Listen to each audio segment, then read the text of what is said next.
Here on Indy's northwest side, this may look like an ordinary intersection, but the spot where M.L.K. becomes Michigan Road actually represents history, division, compromise, and politics. By the late 1970s and early 80s, other major cities had something Indianapolis did not. The city of Indianapolis need a major street for Dr. Martin Luther King. Chicago has a major thoroughfare for Dr. Martin Luther King. Cincinnati has a major thoroughfare. Louisville, Kentucky has a major thoroughfare.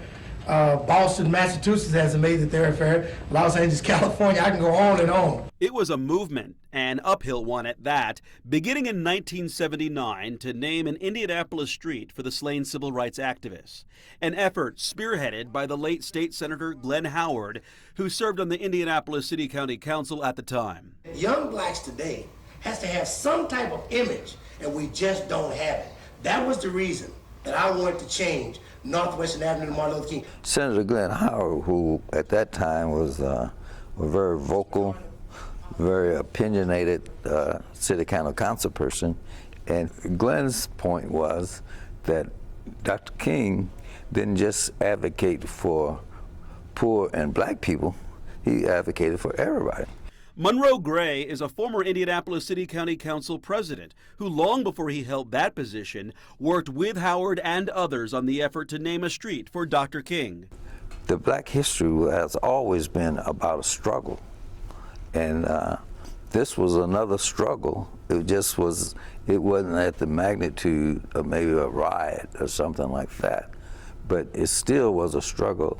WRTV reporting archives documented the effort that failed several times.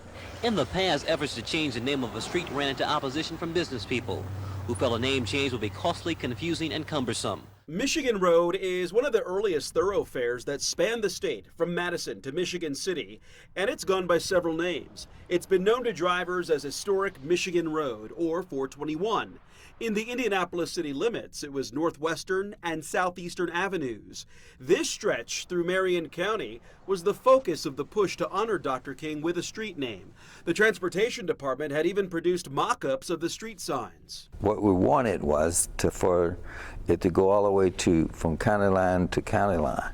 Proponents hoped a street named for M.L.K. would span many Indy neighborhoods from the southern end of Marion County all the way to 96th Street. Because he was a great person. And his fight wasn't just for poor people, it was for all the people. So history should reflect his work. However, there was opposition from a number of business owners and neighborhood associations along Northwestern Avenue who claimed a street name change would leave them with costly revisions to business stationery and menus. Some voiced their sentiments during City County Council public hearings.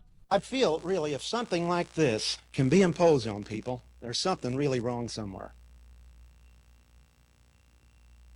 I cannot feel anyone in this room in a similar situation. If it got down to the bottom line, would say otherwise. Councilor Glenn Howard spoke candidly about what he felt was the real barricade for the project. Every time we get tempted to do this, we have this racist mentality that come out in a lot of people. There were some business people that were very adamant that they did not want a black man's name on that street. What finally passed in a council vote was a compromise, renaming Northwestern Avenue from West Street to 38th Street as Dr. Martin Luther King Jr. Street, and from 38th Street to 96th as Michigan Road. M.L.K. would only run through a predominantly black section of the city. And we all understand what the real reason was, you know. It was just blatant racism. They didn't want to do it because of the man's name or what he stood for. Lift every voice. Councilor Glenn Howard skipped the dedication in 1985 and explained to WRTV's Derek Thomas his reason. It only goes from 38th and Northwestern to the Indiana Avenue, and Dr. King was for everyone, and it stops there. And to me, that's an insult to the Afro-American community, and it should be an insult to white folks in this community, because Dr. King did a whole lot for everybody in the whole United States of America. A change made in 1985 has not changed since. A roughly 3-mile stretch of road which highlights a man who fought and died for civil rights. but also underscores a divide in the Circle City, depending on which side of the road you're on. In Northwest Indianapolis, Mark Mullins, WRTV.